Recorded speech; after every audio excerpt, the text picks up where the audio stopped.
So before I say anything, I need you to understand something and make a promise. I know what I'm about to say is going to make you want to throw me into a nut house, and I can't blame you. I get it.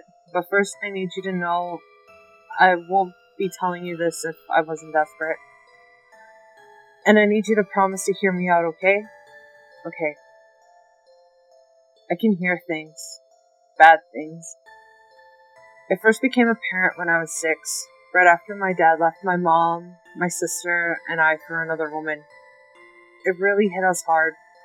My mom had to get a job to support us, we had to get on food stamps, and I didn't realize it at the time. She started taking money out of her retirement fund. We sold the house we were living in and moved a couple states away because she couldn't stand to be anywhere near that. They started out as nothing but whispers, small noises that I could pretend I didn't hear. Whenever I asked if others heard and they said no, I just kept my mouth shut. I didn't like drawing attention to myself. It took a couple of years before the whispers started making sense.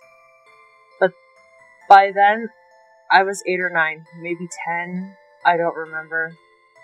But I do remember the day it happened like it was just 5 minutes ago. I was in the living room with my sister watching TV when I heard them.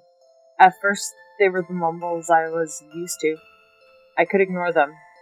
But they slowly started making sense. Started actually making words. It's no wonder he left you. Why would he stick around for someone like you?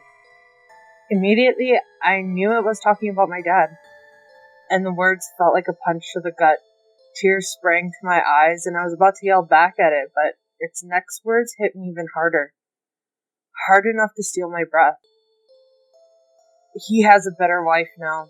Better than you. Besides, how could he love you? A snivel little girl who didn't even have a job? Constantly begging for attention? Pathetic. At first I was confused, but when I looked around for the source of the words, my eyes landed on my mother, and I could see it immediately. I could see past her smile, past the little tune she hums while doing the dishes. I could see the pain in her eyes, and I knew. I knew those were the thoughts going through her mind. Now understand, I can't read minds. That's not what this is. I could just hear people's demons, if that makes sense. I know everyone doubts and excites because they're broadcasted to me, and I can't stop it. It got worse as I got older. At first the voices came only every once in a while, and kept to people I hung out with. But then they got louder, broader, and soon I could hear everyone. It is exhausting, terrifying. It drives you insane. Just this constant thrum of darkness and pain choking you, and you can't get rid of it no matter what you do. It hurts and it's sad, and you just want to give up. There was a time where I was willing, to give up. Especially after I started seeing their manifestations. Thick black clouds of oil sticking and hanging to people. They clung like a disease, weighing down on the person while it whispered its poison into their ears. Some were bigger than others, but others had one if they were over the age of 9 or so. Their eyes, inhuman, blood-red pools that bore into me. They knew I could see them. It was nauseating. I just wanted it to end. I avoided everyone all the time. As much as I could keep the voices at bay, it was lonely. But it was better than having to hear those goddamn voices all the time. I needed it to end. But I was too much of a coward. I could never actually bring myself to,